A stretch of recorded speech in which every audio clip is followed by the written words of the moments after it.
शिक्षिकाओं का transfer, headmaster, head teacher और विद्यालय अध्यापकों के पदस्थापन की उल्टी गिनती हो गई शुरू। कई पत्र हो गए जारी। खबर देखने वाले आप तमाम दर्शक बंधुओं को एक बार फिर से अपने ही दोस्त एसके चौधरी की ओर से प्यार भरा नमस्कार और आदाब। दोस्तों, बिहार के तमाम कोटि के शिक्षक और शिक्षक अभ्यर्थियों के लिए बड़ी खबर सामने उभर कर आ रही है, जिसमें सबसे पहले वो अभ्यर्थी जो शिक्षक की कतार में खड़े होना चाहते हैं, उनके पदस्थापन संबंधी भी बिहार शिक्षा विभाग की ओर से तैयारियां जोरों शोरों से चल रही है। वहीं नए पद धारण करने वाले विद्यालय प्रधान यानी प्रधान शिक्षक और प्रधानाध्यापकों के पदस्थापन के लिए भी शिक्षा विभाग पूरी तैयारी कर ली है। लेकिन इसी बीच इन सभी के ब्लॉक आवंटन को लेकर एक पत्र जारी कर संशय उत्पन्न कर दी है। आज के इस वीडियो में इन्हीं तमाम बिंदुओं पर हम विस्तार पूर्वक चर्चा करेंगे। लेकिन इससे पहले एक बार फिर से मैं गुजारिश करना चाहूँगा कि अगर आपने अभी तक हमारे इस चैनल सुसत्य वचन को सब्सक्राइब नहीं किए हैं तो कृपया अभी सब्सक्राइब कर लेंगे। दोस्तों, आइए सबसे पहले हम बातें करते हैं ट्रांसफ़र के संबंध में। खास तौर पर बिहार की वैसे शिक्षिका जो ट्रांसफ़र के लिए आवेदन कर रखी है, उनके ट्रांसफ़र की उल्टी गिनती शुरू हो गई है।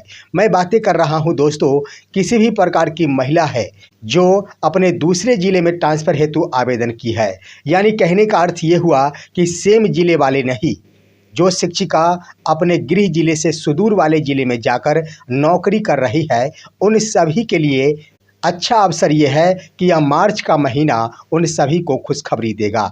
इसी बीच दोस्तों, जो खबर प्राप्त हो रही है और इस खबर से मैं पहले से भी आप सभी को रूबरू कराते आया हूं कि 25 से लेकर 28 मार्च 2025 तक शिक्षकों के ट्रांसफ़र के संबंध में एक बड़ी सूची जारी की जाएगी। दोस्तों, 25 से लेकर 28 के बीच में निश्चित रूप से महिला शिक्षिकाओं की एक बड़ी सूची जारी की जाएगी, जिन शिक्षिकाओं के द्वारा ट्रांसफ़र हेतु आवेदन किया गया है। दोस्तों, जो शिक्षा विभाग की ओर से रणनीति बनाई गई है और जो खबर प्राप्त हो रही है, उसके अनुसार 28 मार्च तक निश्चित रूप से दूरी के आधार पर आवेदन करने वाली वो तमाम कोटि की महिला शिक्षिका जो अपने गृह जिले के लिए या फिर जिस जिले में कार्यरत है उस जिले को छोड़कर अन्यत्र जिले में ट्रांसफ़र हेतु आवेदन की है, उन सभी का ट्रांसफ़र कर दिया जाएगा। ऐसे शिक्षिकाओं की संख्या 40,000 के आसपास है।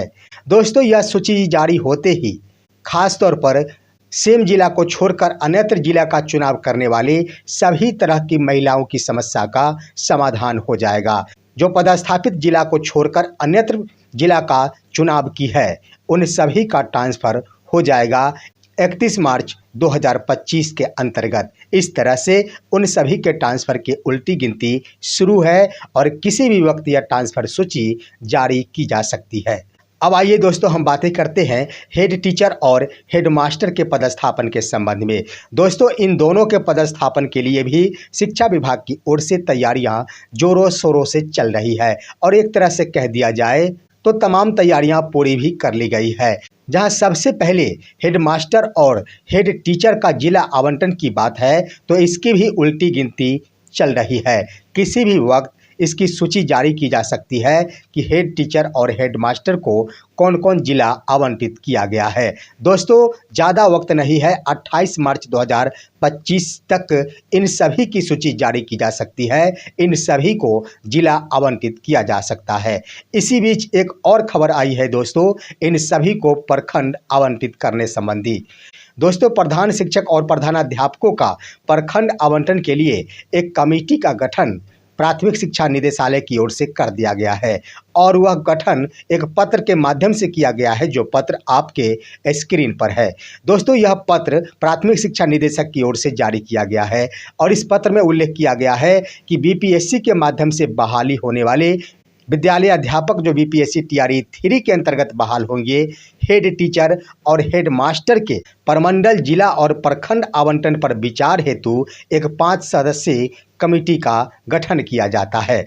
यानी कमेटी का गठन कर दिया गया है कि इन सभी का प्रमंडल, जिला और प्रखंड आवंटन पर एक बार फिर से विचार किया जाए। दोस्तों, ज्यों ही यह पत्र जारी किया गया है, एक तरफ जहां प्रधान शिक्षकों के मन में खुशी की लहर दौड़ गई है, प्रधान शिक्षक और प्रधानाध्यापक के अभ्यर्थियों को लग रहा है कि अब हमें ब्लॉक का चुनाव करने का अवसर प्रदान कर दिया जाएगा और इससे संबंधित खबर पहले से भी चल रही थी कि इन सभी को 3 से 5 ब्लॉक चुनने का अवसर प्रदान किया जाएगा और इसके लिए 5 दिनों का वक्त दिया जाएगा। दोस्तों, इसके संबंध में भी मैंने स्पष्ट कहा था कि प्रखंड चुनाव हेतु विभाग द्वारा अवसर देने की बहुत ही कम संभावनाएं दिख रही है और ऐसा इसलिए कि अभी तक जो भी बीपीएससी के माध्यम से बहालियां हुई है उसके अंतर्गत एक भी पद पर प्रखंड आवंटन हेतु विकल्प नहीं दिया गया है। अगर प्रधान शिक्षक या प्रधानाध्यापक या फिर बीपीएससी टीआरई 3 के अंतर्गत बहाल होने वाले विद्यालय अध्यापकों को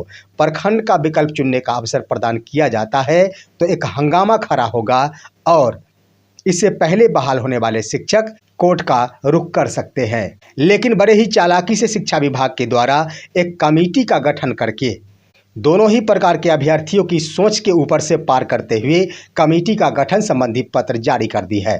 दोस्तों, मैं बता दूं कि कमेटी का जो गठन किया गया है वह 5 सदस्यीय कमेटी का गठन किया गया है और इस कमेटी का कार्य होगा कि बीपीएससी टीआरई 3 के अंतर्गत जो भी विद्यालय अध्यापकों की बहाली होगी उन सभी के लिए प्रखंड आवंटन हेतु विचार किया जाए।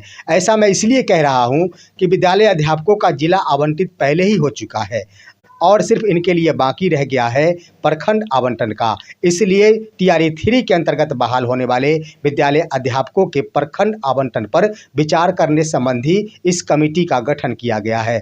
अब आइए दोस्तों, प्रमंडल का भी चर्चा किया गया है इस पत्र में। आखिर प्रमंडल के विकल्प पर विचार करने संबंधी बातें की गई है। प्रमंडल किसके लिए लागू होता है?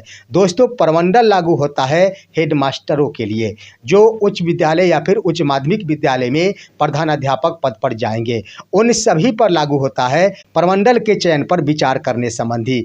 यह कमेटी हेडमास्टरों के प्रमंडल, उनका जिला और उनके लिए प्रखंड कौन सा आवंटित किया जाए उस पर विचार करेगी। और दूसरी बड़ी बात कि हेड टीचर के लिए बातें की जाए तो ये प्रधान शिक्षक जिला के अंतर्गत ही बहाल होंगे।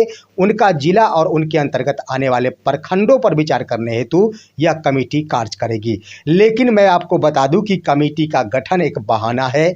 कमेटी का गठन करके इसे ठंडे बस्ते में डालने का प्रयास किया गया है। ऐसा मैं इस आधार पर कह रहा हूं कि कमेटी का रिपोर्ट आते आते एक लंबा समय लग सकता है। अभी तो सिर्फ गठन ही हुआ है। और दूसरी तरफ सभी कोटि के अभ्यर्थियों के पदस्थापन हेतु शिक्षा विभाग की ओर से तैयारियां भी पूरी कर ली गई है। आपने देखा होगा विद्यालय अध्यापकों का भी पदस्थापन होना है। इसके लिए शिक्षा विभाग की ओर से इन सभी को 14 दिनों तक यानी 2 सप्ताह तक आवासीय प्रशिक्षण की व्यवस्था की गई है, जिसकी तैयारियां भी चल रही है और इससे संबंधित एक पत्र भी जारी किया गया है जो आपके स्क्रीन पर है। दोस्तों, यह पत्र है कि तमाम टीआरई 3 के अंतर्गत बहाल होने वाले विद्यालय अध्यापकों को 14 दिनों का आवासीय प्रशिक्षण दिया जाएगा। इसके लिए मास्टर ट्रेनर को प्रतिनियुक्त किया जाए, जिनकी ट्रेनिंग 27 एवं 28 मार्च 2025 को पटना में होने जा रही है। तो दोस्तों, एक तरफ तैयारियां पूरी कर ली गई है। निश्चित रूप से इन ट्रेनरों के द्वारा तमाम टीआरई 3 के अभ्यर्थियों को प्रशिक्षण दिया जाएगा और ये सभी के सभी 14 दिनों तक प्रशिक्षण में रहेंगे आवासीय रूप में। जब इन अभ्यर्थियों को प्रशिक्षण में भेजा जाएगा उस वक्त उनका विद्यालय आवंटित नहीं रहेगा। प्रशिक्षण समाप्त होते ही इन सभी को विद्यालय अलॉट कर दिया जाएगा। लेकिन यहाँ पर सवाल उठ रहा है कि कमेटी आखिर रिपोर्ट अपना कब देगी। यही है दोस्तों इसे ठंडे बस्ते में डाले जाना। एक तरफ जहाँ शिक्षा विभाग तमाम अभ्यर्थियों को पदस्थापित कर देगी, उसके बाद कमेटी का रिपोर्ट आएगा। अब आइए दोस्तों, प्रधानाध्यापकों के बारे में हम बातें करते हैं। प्रधानाध्यापकों के पदस्थापन के संबंध में सबसे पहले माननीय मुख्यमंत्री के द्वारा ही अप्रैल शब्द का प्रयोग किया गया था, जिस वक्त टीआरई 3 के अभ्यर्थियों को नियुक्ति पत्र दिया जा रहा था। उसके बाद बीते 24 मार्च 2025 को ही चाय का चुस्की लेते समय एसीएस डॉक्टर एस सिद्धार्थ के द्वारा अपने एक्सक्लूसिव बयान के अंतर्गत यह जवाब दिया गया कि हमारे ऊपर यह चुनौती है कि सबसे पहले प्रधान शिक्षक और प्रधानाध्यापकों का पोस्टिंग करे। यानी दोनों ही माननीय मुख्यमंत्री और एसीएस का विचार यहाँ पर मिलता नजर आ रहा है। माननीय मुख्यमंत्री के द्वारा भी अप्रैल शब्द का प्रयोग किया गया और एसीएस डॉक्टर एस सिद्धार्थ के द्वारा भी सबसे पहले प्रधान शिक्षक और प्रधानाध्यापकों के पदस्थापन संबंधी बातें कही गई। इससे स्पष्ट हो गया है कि सबसे पहले प्रधान शिक्षक और प्रधानाध्यापकों को पदस्थापित किया जाएगा। इन्हें नियुक्ति पत्र प्रदान किया जाएगा और नियुक्ति पत्र प्रदान करते ही इन सभी को भी प्रशिक्षण में भेज दिया जाएगा। जो तैयारियां चल रही है, यह प्रशिक्षण 21 दिनों की हो सकती है और प्रशिक्षण के बाद ही इन सभी को अपना अपना अलॉट किया गया विद्यालय में जाकर विद्यालय योगदान करना होगा। अब आइए दोस्तों, तो आखिर कमेटी का गठन किया गया है, यह अपना कार्य कब करेगी?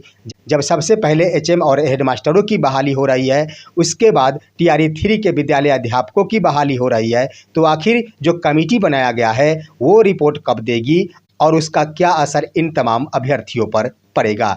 तो दोस्तों, इसे डिकोड करने के बाद दो तरह की बातें सामने आ रही है। सबसे पहला ये है कि इसे ठंडे बस्ते में डाल दिया गया। सरकार और विभाग के ऊपर ज़्यादा दबाव था और उस दबाव से निकलने के लिए ऐसी रणनीति का प्रयोग किया गया।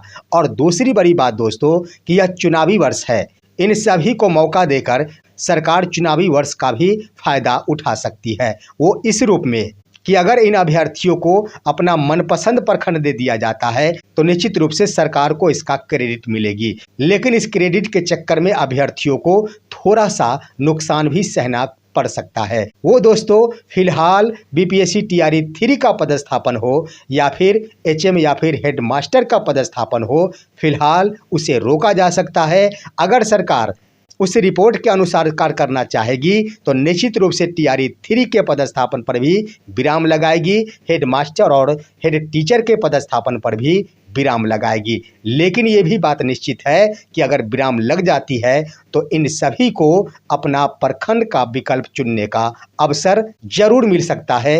यह 100% संभावनाएं बनती है। लेकिन यहाँ पर सवाल उठता है कि वर्तमान में अगर पदस्थापन कर दिया जाता है तो इसके आधार पर इसका अर्थ ये हुआ कि फिलहाल इसे ठंडे बस्ते में डालने के लिए कमेटी का गठन किया गया है। हाँ, इतना तो जरूर है कि आने वाले दिनों में इन सभी का पदस्थापन अपने पसंद के प्रखंड में किया जा सकता है। फिलहाल आज का विश्लेषण यही तक। आप सभी हमारे इस वीडियो को लाइक कीजिए, तमाम दोस्तों के पास शेयर कीजिए। साथ ही इन बिंदुओं पर आप सभी का क्या राय है, अपनी राय भी कमेंट के माध्यम से अवश्य दीजिए। और अब दीजिए अपना ही दोस्त एसके चौधरी को इजाज़त। हम फिर मिलेंगे आपसे अगले वीडियो में। तब तक के लिए नमस्कार।